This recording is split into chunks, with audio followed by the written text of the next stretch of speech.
Mahar Cinta Pria Bad Boy. Bab 110. Vian sempat meminta temannya di kepolisian Bram membuka kasus tersebut, tapi setelah Luna kecelakaan dia membatalkan permintaannya. Saya pikir Vian mendapat peringatan dari papa kamu. Kamu bisa menanyakan ke polisi yang mengurus kecelakaan Luna, sekaligus teman Vian. Banyak informasi yang dia dapatkan dari Ron. Pikiran Gaza berkecamuk. Amarah menguasai hatinya. 45. Kenapa? Kenapa harus papanya yang menjadi pelaku tabrak lari tersebut? Bagaimana jika Sanum membencinya karena ini, dan Gaza tak lain asam? Gaza tidak yakin Gaza akan baik-baik saja dengan itu. Gaza mengusap wajahnya gusar. Dia kemudian menatap lama foto tersebut. Usai menemui Ron, dan menyimpan buktinya dia beranjak menemui Bram di kepolisian. Bram melanjutkan apa yang Ron sampaikan, bahwa setelah melihat kamera dashboard Vian saat itu, mereka tahu ada seseorang yang berusaha mencelakai Vian. Hingga beberapa saat lalu semuanya terbongkar jika nomor yang dilacak berada di kantor Leonard. Dua hal yang Gaza dapatkan, kecelakaan orang tua Sanum yang disebabkan Sakaya dan kemungkinan jika kematian Vian disengaja dan papanya terlibat di dalamnya. Saya menyelidiki kasus ini. Walaupun kecelakaan itu disebabkan oleh truk, tapi malam itu Vian sempat mengatakan dia diikuti kepada saya, itulah yang Bram ucapkan. Tidak ada bukti untuk itu. Tapi kematian ini aneh. Apalagi sebelumnya ada yang berusaha mencelakai Vian. Kamu menduga bahwa Sakaya terlibat dalam hal ini?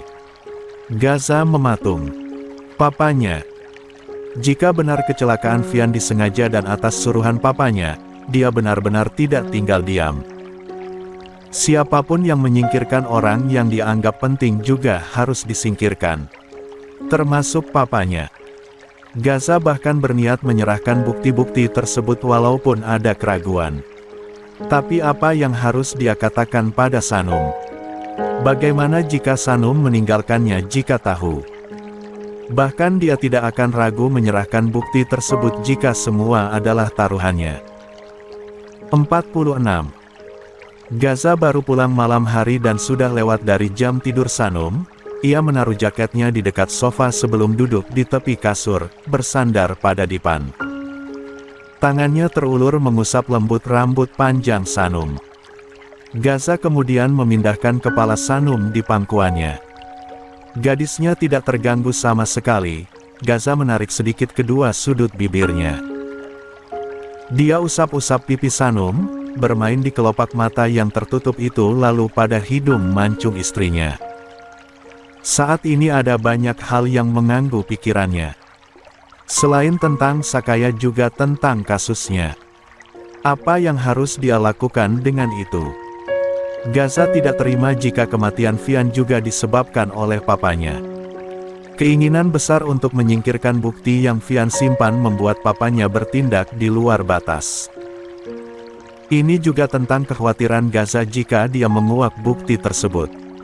Lantas kasusnya tentang Alifah pasti akan diselidiki lagi dan kasus orang tua Sanum adalah hal yang paling dia takuti. Jika istrinya marah akan fakta tersebut, mertuanya yang menyebabkan dia kehilangan orang tua sejak bayi. Gaza memejamkan mata, teringat bagaimana waktu itu Sanum membahas perihal Alifah. Orang tidak bersalah berada di penjara menanggung kesalahannya. Hanya karena kuasa dia bebas mempermainkan hukum. Lantas bagaimana jika Sanum tahu mertuanya melakukan hal sama pada orang tuanya? Kasus kecelakaan mereka ditutup begitu saja tanpa ada tindakan lebih. Apa Sanum akan marah? Pergi dari hidupnya? Atau bagaimana jika Gaza keras untuk memisahkan mereka jika tahu juga? Semua bermain di kepala Gaza. Apa dia harus membuka kasus itu dan menyerahkannya ke kepolisian, yang artinya dia juga menyerahkan diri. Diam-diam seolah tidak tahu hal tersebut. Dia tidak bisa melakukannya. Walaupun Vian Banga mengatakan jadikan bukti tersebut untuk mengancam Papa Sakaya jika mengganggunya dengan Sanum. Jika dia hanya diam seperti itu, bukankah tidak adil bagi Sanum? Hanya sebentar setelah dia menyerahkan bukti tersebut, Sakaya akan ditangkap dan tidak berselang lama dia juga berada di penjara, artinya dia siap jauh atau bahkan berpisah dari Sanum. Sanggupkah Gaza? Tidak bisa mendampingi Sanum untuk beberapa waktu. Ia jika Sanum masih mau berada di sisinya dengan status tersangkanya yang akan menjadi omongan publik. Sanum tentu akan malu punya suami sepertinya. Tersangka yang kabur dari kesalahan. Bagaimana jika tidak? Bagaimana jika ketika Sanum tahu istrinya minta berpisah? Apa yang bisa dibanggakan darinya? Melakukan kesalahan dengan Elis, bersembunyi setelah menabrak orang lain dan kasus yang akan menyeretnya ke jeruji besi. Gaza membuka mata, matanya memerah. Nafasnya nemburu, dia menunduk menatap Sanum. Apa harus dia lepaskan Sanum biar gadisnya menemukan kebahagiaan lain? Tidak ada yang boleh mengatai Sanum hanya karena kesalahan Gaza. Tidak ada yang boleh memandang berbeda pada istrinya hanya karena dia gadisnya perempuan terjaga yang taat. Gaza tidak siap kesalahannya juga harus ditanggung Sanum. 47. Lagi pula pada kasus Alifah, kepolisian atau orang-orang tidak boleh mengetahui jika Sanum tahu kasus sebenarnya. Hal yang salah karena ikut menutupi hal tersebut dan Sanum bisa kena hukum. Gaza tidak ingin Sanum terseret. Apa itu saja pilihannya? Melepas Sanum, membiarkan gadisnya menatap yang lebih baik dan jauh darinya. Lagi pula tidak ada yang tahu status mereka sehingga nama Sanum akan aman. Dia tidak akan membiarkan Sanum memberitahu nanti jika gadis itu tahu semuanya.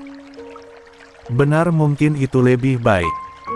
Gaza juga harus melakukannya untuk melindungi Sanum, dia akan melakukannya untuk membuat Sakaya juga jera.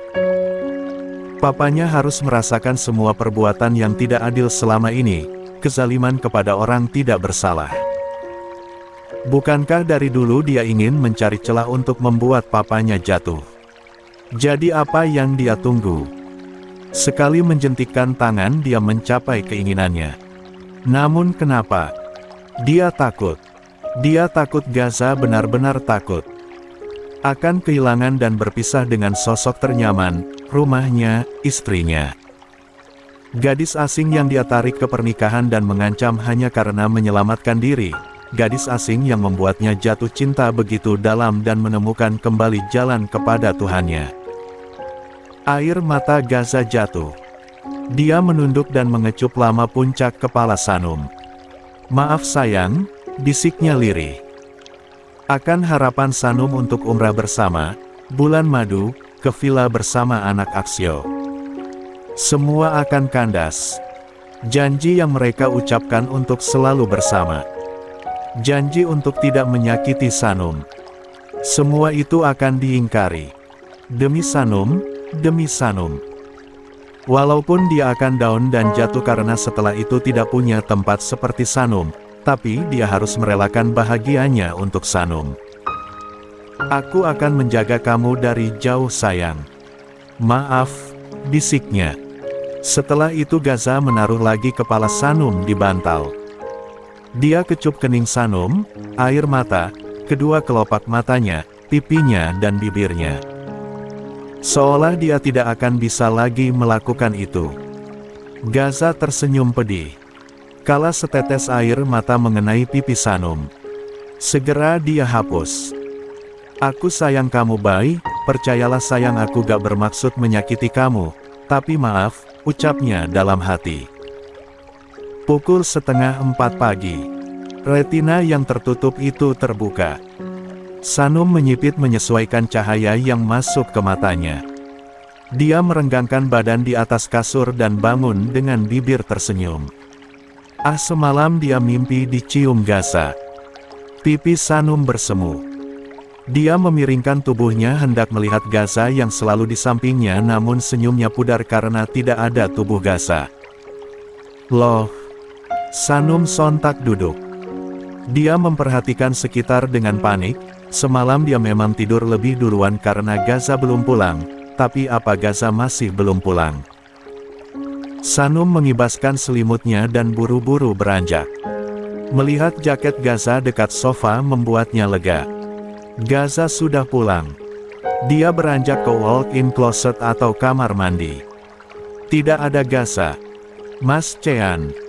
Sanum menggulung rambutnya tinggi-tinggi hingga jenjang lehernya terlihat.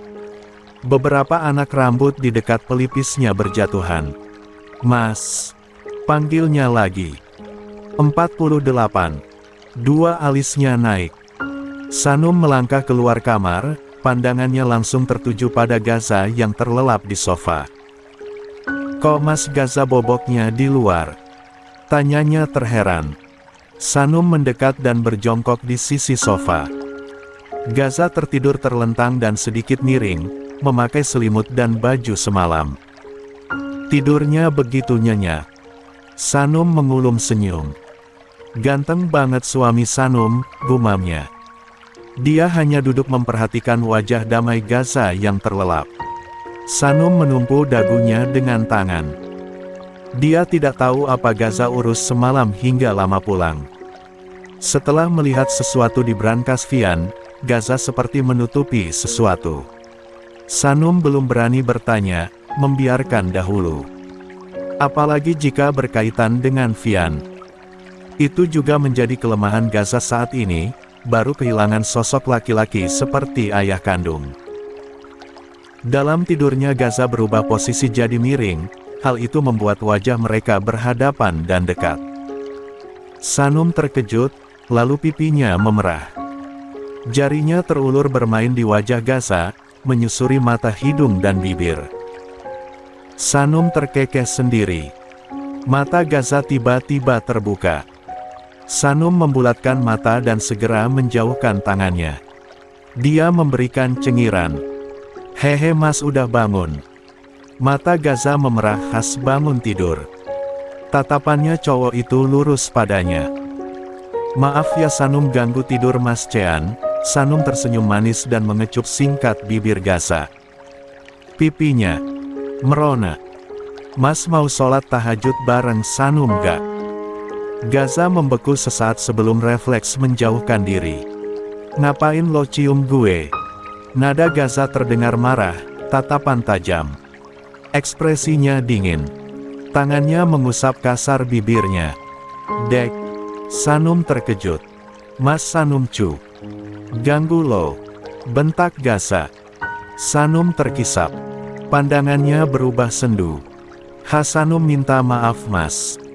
Sanum gak maksud ganggu Mas Gaza. Sanum, matanya memerah. Sanum meremas tangannya. Dia terkejut karena Gaza seperti ini. Apalagi dengan panggilan lo gue. Gaza melirik dingin lalu beranjak ke wastafel, dia membersihkan mulutnya seolah tidak suka dicium. Tatapan Sanum nanar. Dia mengikuti Gaza. Mas kenapa dicuci mulutnya? Mulai sekarang jangan berani cium gue. Paham lo? Mas kenapa begini? Mas gak biasanya marah. Sanum cium cicitnya. Dulu, ucapnya menekan. Gaza kemudian berlalu pergi ke kamar. Dia membanting pintu, Sanum tersentak. Air matanya turun. Dia terdiam beberapa saat. Buru-buru dia mengusap air matanya dan mengambil nafas dalam. Dia tidak boleh baper hanya karena itu. Mungkin saja Gaza pulangnya larut, lelah dan pagi-pagi Sanum malah mengganggu. 49. Siapa sih yang tidak sebal kalau diganggu seperti itu? Sanum gak boleh gitu lagi. Gak boleh ganggu Mas Chean tidur, ucapnya mengingatkan diri. Sanum melirik pintu kamar, dia kemudian melangkah masuk dan membuka pintu hati-hati. Dilihatnya Gaza yang tidur miring membelakanginya. Tidak ingin mengganggu lagi atau membuat mood Gaza makin jelek, Sanum beranjak ke kamar mandi untuk wudhu. Dia harus bersiap setelah ini, menyiapkan sarapan lalu mandi. Gaza melirik ke belakang begitu Sanum berlalu ke kamar mandi. Dia menghela napas, dadanya sesak karena merasa bersalah. Bagaimana tatapan takut dan terkejut istrinya tadi. Maaf sayang. Dia merasa bahagia bangun melihat wajah Sanum. Dikecup dan bagaimana pipi gadisnya merona. Tapi Gaza harus terlihat tidak seperti itu. Dia tidak ingin membentak, membuat Sanum menangis. Dia tidak ingin menyakiti.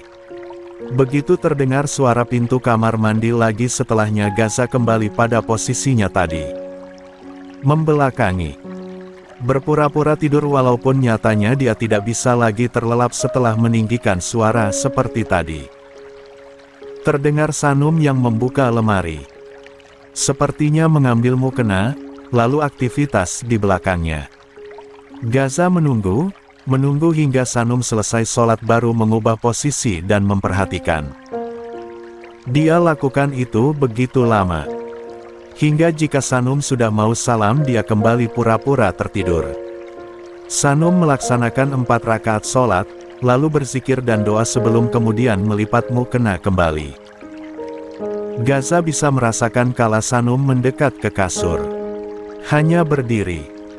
Di belakangnya Sanum hendak mengulurkan tangan menyentuh Gaza, tapi gadis itu urungkan.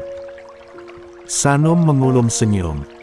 Sanum masak dulu yang enak buat Mas.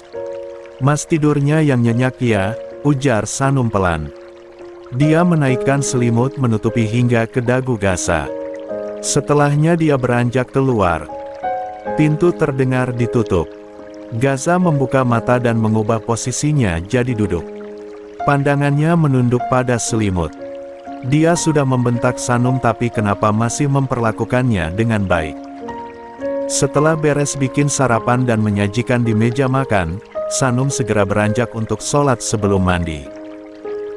Ketika masuk dia sudah tidak mendapati Gaza di atas kasur, suara air keran membuatnya tahu sang suami tengah mandi. Sanum tersenyum. Dia beranjak menyiapkan seragam Gaza dan menaruhnya di meja walk-in closet. Setelah itu Sanum merapikan kasur, melipat selimutnya dan menata beberapa barang di tempatnya semula. Dia selesai bersamaan dengan Gaza yang keluar hanya melilitkan handuk di pinggang. Menyuguhi pemandangan badan bagian atas yang masih sedikit basah. Sanum mengulum senyum malu.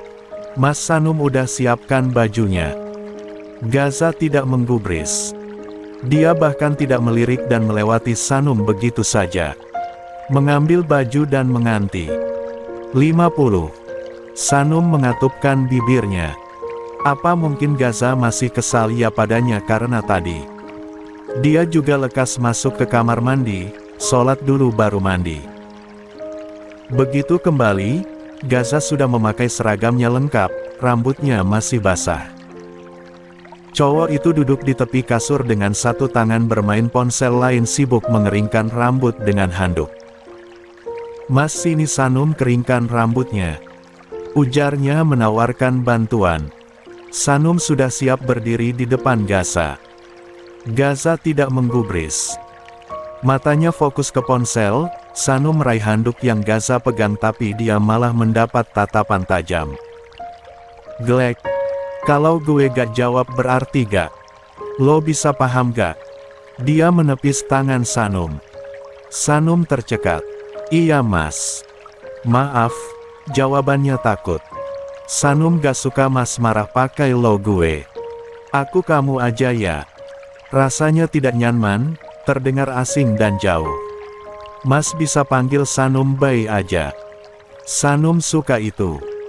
Jangan harap. Awas. Gaza menaruh ponselnya dan berdiri. Beranjak keluar kamar. Sanum memperhatikan punggung Gaza dengan sendu. Mas Gaza marahnya kenapa gini? Lirihnya masih didengar Gaza. Sanum gak suka mas kayak gini. Hanya saja tidak ada respon apapun hingga Gaza hilang di balik pintu. Sanum menghela napas-napas dan memilih segera sholat. Barulah setelah itu dia mandi dan bersiap. Memakai seragam, mengeringkan rambut dan memakai hijab serta cadar. Dia mengambil tasnya dan Gaza yang sudah dia siapkan semalam dengan buku-buku. Mengambil kunci motor dan jaket Gaza. Setelah itu Sanum beranjak keluar kamar. Teringat Gaza belum menyisir rambut dan sejak tadi belum kembali, dia beralih mengambil sisir dan keluar. Di sana Gaza, di sofa main ponsel. Mas, rambutnya sisir dulu ya. Dia taruh tas dekat sofa tas mereka, sebelum duduk sebelahan Gaza. Gaza mengambil sisir tersebut tanpa mengatakan apapun. Sanum sisirikan boleh. Gak usah. Bibirnya terkatup. Dia mengangguk.